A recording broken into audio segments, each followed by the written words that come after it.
There's more to the root of bitterness than you've been told. And here's why it's so important. Hebrews 12:15 says to see to it that a root of bitterness doesn't spring up to cause trouble or defile many. I recently heard a sermon where this root of bitterness was defined as a kind of ungratefulness or unforgiveness over harmful circumstances or painful circumstances that someone is in. But is that correct?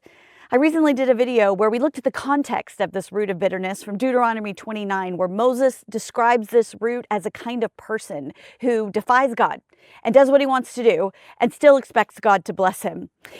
But you don't even have to know that context to figure out that the root of bitterness is a kind of person.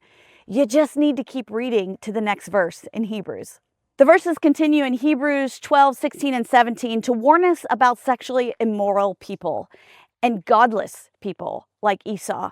Esau was the one who sold his inheritance to the promises of God given to his grandfather Abraham to his twin brother Jacob for a bowl of lentil stew.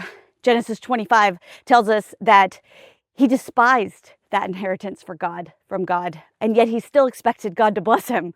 He still expected the favor of God on his life, even though he had rejected it.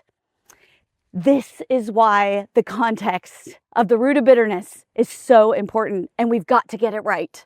It's not that gratefulness and forgiveness aren't important. Of course they're important. It's just that they're not the root of bitterness.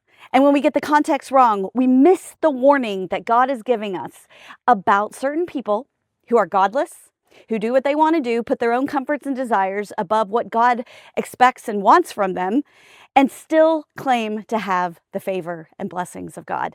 These are the root of bitterness.